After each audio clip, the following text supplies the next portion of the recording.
Praise the Lord. खुदावंद यीशु के अज़ीम जलाली और बाबरकत नाम में आप सबको एवेंजलिस्ट रूस सुधाकर का सलाम और खुदावंद का शुक्र करती हूँ आज के दिन के लिए, इस ज़िंदगी की तमाम नेमतों के लिए। और आज मैं एक स्टोरी से एक सरमन को शुरू करने जा रही हूँ और आज का कलाम ख़ास तौर पर उनके लिए है जो ऐसा सोचते हैं कि हम खुदा के कलाम को तो पढ़ते हैं, लेकिन क्या उनकी ज़िंदगी में भी कंज़र्वेटिव ऐसे आइडियाज़ हैं कि जो कि वो समझते हैं कि हमारे आइडियाज़ जो हैं वो हमें बचा लेंगे। तो आज मैं ऐसे ही आदमी की स्टोरी को आपके साथ शेयर करना चाहूँगी कि जिसने मज़हबी फ़िरके को मज़हबी फ़िरके को तश्कील दिया और लोग उसे एक बहुत ही आलम इंसान समझते थे, लर्न पर्सन समझते थे और उसके चंद पैरोकार भी थे। वो अकेला नहीं था, उसके फॉलोवर्स भी थे और जिन्होंने अपनी हदायत को इस किताब में दर्ज किया। काफ़ी सालों के दौरान जो है वो बहुत सी उसमें इंस्ट्रक्शंस लिखते रहे उन्होंने और बाद में कुछ सालों के बाद उन्होंने उस बुक को नुमाया किया कि ये बुक जो है वो रेडी हो चुकी है और पैरोकारों को मशवरा दिया गया कि आपने अपनी ज़िंदगी में कोई भी काम करना है तो आपने इस किताब से मशवरा करना है, इस किताब में से हदायत को लेना है, हदायत को आप ले सकते हैं, तो आपने ज़रूर इस बुक में से जो है मशवरा करना है। तो एक दिन जब उनका लीडर जो है वो एक दिन टिम्बर ब्रिज पर चल रहा था, लकड़ी के पुल पर से गुज़र रहा था और दरिया को अबूर कर रहा था, तो पाँव फिसलने के बायस वो उस नदी में गिर पड़ा। फॉलोवर्स तो वही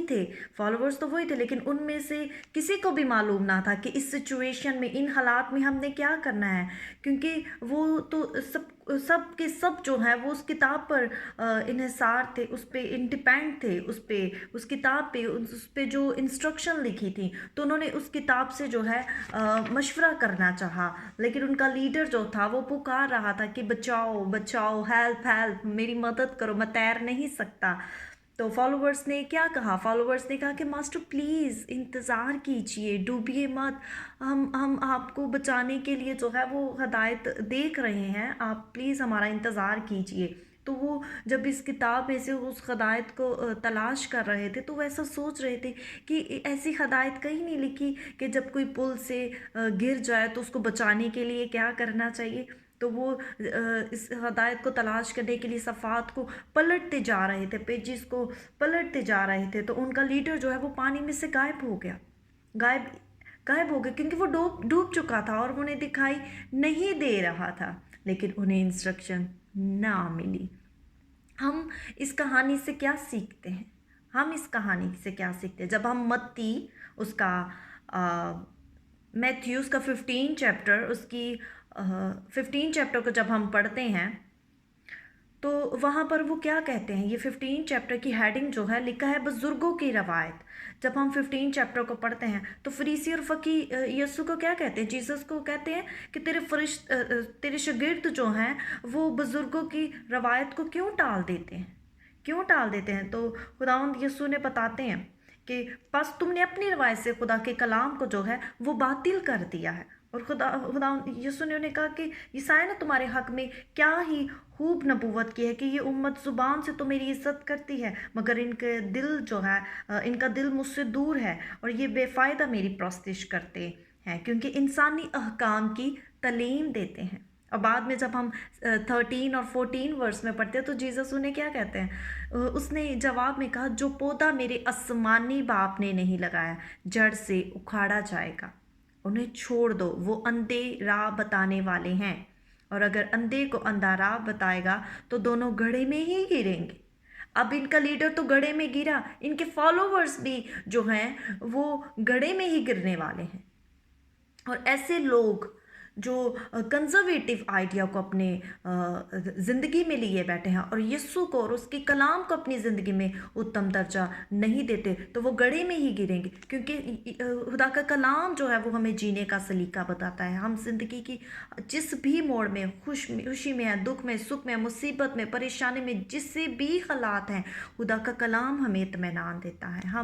हम घबरा जाते हैं, हम परेशान हो जाते हैं, लेकिन जब हम उसके कलाम को पढ़ते हैं तो उसके वादों को से याद दिलाते हैं, तो खुदावंद जो है वो हमें इत्मीनान खुशी से भर देते हैं और फिर हम पीस में आ जाते हैं, क्योंकि खुदावंद ही हमें वो इत्मीनान जो उसने हमें देने का वादा किया है वो सिर्फ खुदावंद यीशु ही हमें दे सकते हैं। जब हम यूहन्ना उसका 8वां बाब और उसकी 32 वर्स में पढ़ते हैं, जॉन 8 चैप्टर और उसकी 32 वर्स में जब हम पढ़ते हैं, लिखा है और सच्चाई से वाकिफ़ होगे और सच्चाई तुमको आज़ाद कराएगी। जो चीज़ें हमें आज़ाद नहीं करा सकती वो हमें गड्ढे में ही लेकर जाएंगी। तो आज मेरा मैसेज स्पेशल उन लोगों के लिए, सबके लिए, लेकिन ख़ास तौर पर हमें अपनी ज़िंदगी में गौर करने की ज़रूरत है कि जब हम खुदा का कलाम तो पढ़ते हैं, लेकिन बहुत से लोग आकर हमें ऐसे कंजर्वेटिव आइडियाज़ दे देते हैं कि हम खुदा के कलाम से हमारा ध्यान हट जाता है और हमारा उन उन चीज़ों की, उन फजूल बातों की तरफ, उन फजूल हरकतों की तरफ हमारा ध्यान चला जाता है कि जब हम बाइबल से अपनी निगाहें हटा लेते, खुदा के कलाम से अपनी निगाहें, उसके वादों से अपनी निगाहों को हटा लेते हैं, तो हम जो है वो फिर कंजर्वेटिव बातों को या ऐसी रवायतों को अपनी ज़िंदगी में अपना लेते हैं कि अंधे को अंधा राह नहीं दिखा सकता, तो फिर वो खुद भी गड्ढे में गिरेगा और हमें भी गड्ढे में ही लेकर जाएगा, हम भी गड्ढे में ही गिरेंगे, क्योंकि अंधे को अंधा राह नहीं दिखा सकता। तो अगर आप खुदा का कलाम पढ़ते हैं तो टोटल उसी पर ही भरोसा करें, उसके वादों पर, उसके कलाम, उसकी मुंह की बातों पर जो है हमें भरोसा और यकीन करने की ज़रूरत है। हमें जो है ऐसी बातों को अपनी ज़िंदगी में जगह नहीं देनी चाहिए। हमें अपनी अक्लमंदी का जो है उसको इस्तेमाल करना, हमें अपनी अक्ल को इस्तेमाल करना चाहिए, क्योंकि खुदावंद ने हमारे माँ के पेट से ही हमें अक्ल दी। हम जानते हैं कि हमारे लिए गलत क्या है और बुरा क्या है। ऐसी चॉइस हमारे पास है। तो अगर आप रोशन ख्याल अंदाज हैं, अपनाते हैं, तो ये सारी जो कदामत पसंद नज़रियात हैं, कंजर्वेटिव आइडियाज़ हैं, इनको अपनी ज़िंदगी में से निकालें। तो खुदावंद इस कलाम के वसीला से, इस स्टोरी के वसीला से आपको बरकत दे। Thank you for watching. Stay blessed.